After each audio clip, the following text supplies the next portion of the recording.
આપણે TV9 પણ એ જ સવાલ કર્યો છે કે જો તમે સાચા છો તો તમે ફૂટેજ કેમેરો કેમ હટાવ્યો? ફરી એકવાર હું એ દ્રશ્યો બતાવવા માંગીશ. ના TV9 ના દર્શકોને અને જે મહિલાઓની આબરૂને બેઆબરૂ કરનાર લોકોને ની કરતૂત કયા પ્રકારની હતી તે જાણવું ખૂબ જ જરૂરી છે. આપને હું એ દ્રશ્યો બતાવવા માંગીશ. આ કેમેરો છે, કેમ આટલા બધા કેમેરા છે તેમાંથી એક પણ કેમેરો હટાવવામાં ન આવ્યો અને આ એ જ કેમેરો હટાવવા માંડ્યો કે જેમાં આ પ્રકારનો ગોરખધંધો થઈ રહ્યો હતો? આ સવાલનો જવાબ દેતા સંચાલકો કેમ અટકી રહ્યા છે? સંચાલકો કેમ પોતાને બચાવી રહ્યા છે? એ રૂમની અંદર TV9 આખો ડેમો કરીને બતાવ્યો કે જે રૂમમાં ગોરખધંધો થઈ રહ્યો હતો, જે રૂમમાંથી મહિલાઓના વિડીયો છે તે વાયરલ થયા હતા, તે રૂમમાંથી ફૂટેજ છે, કેમેરો છે, તે અચાનક જ કેમ ગાયબ થઈ ગયો? અને અહીં છે આ દ્રશ્ય તમે જુઓ, કેમ ડોક્ટરની ચેમ્બરમાંથી કેમેરો દૂર ન થયો?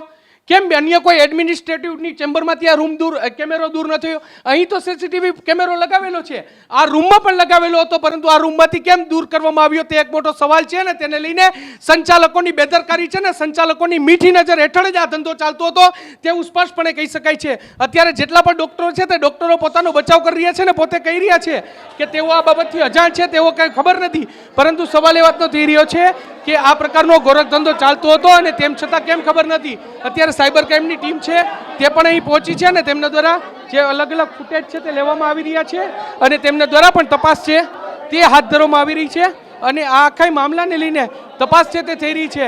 પરંતુ તમામ સંચાલકો છે તે પોતાની વાતથી પોતાના જવાબ આપતા માટે બચતા હોય તેવું અત્યારે લાગી રહ્યું છે. પોલીસ સ્ટાફ છે, ગાંધીગ્રામ પોલીસ છે, તેઓ પણ અહીં પહોંચી છે અને તેમના દ્વારા પણ આ તપાસ છે તે ચાલી રહી છે.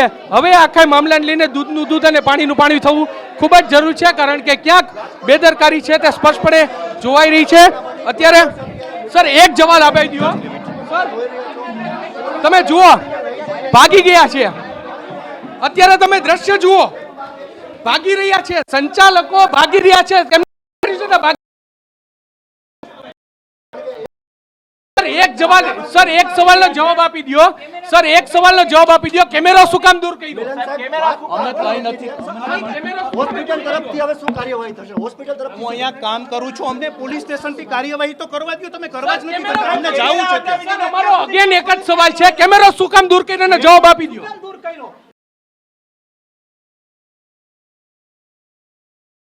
અને અત્યારે સાયબર ક્રાઇમની ટીમ છે તે તપાસ છે તે કરી રહી છે.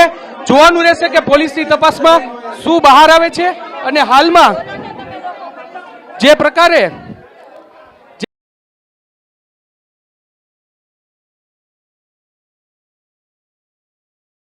દરેક લોકો છે તે અહીં પહોંચી રહ્યા છે અને અહીં જે પ્રાઇવસી ભંગની જે વાત સામે આવી રહી છે તે ખૂબ જ ગંભીર બાબત છે.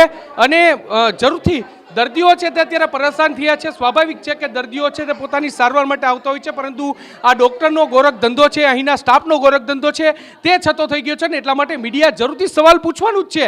અને એટલા માટે પૂછવાનું છે કારણ કે મહિલાઓની ગરિમા છે તેનું ક્યાં ગણન થયું છે, મહિલાઓની પ્રાઇવસી છે તેનું ક્યાં ગણન થયું છે ને તેને લઈને સવાલ પૂછવા જ જોઈએ. અને TV9 પણ આ સવાલ છે તે પૂછી રહ્યા છે કે આટલા સમયથી આ ગોરખ ધંધો ચાલતો હતો તો સંચાલકોના ધ્યાને કેમ ન આવ્યું? મીડિયામાં અહેવાલ પ્રકાશિત થયા બાદ કેમ સંચાલકો જાગ્યા તો તેમને પોલીસને જાણ કરવાની હતી. તેમના ફૂટેજ જો હેક થઈ ગયા હોય, તેમના સીસીટીવી કંટ્રોલ હેક થઈ ગયો હોય તો જરૂરથી તેમને પોલીસને જાણ કરવાની હતી, પરંતુ તેમને સામે ચાલીને કેમેરો કેમ દૂર કર્યો તે એક મોટો સવાલ છે અને તેને લઈને યોગ્ય તપાસ થવી એટલી જ જરૂરી છે.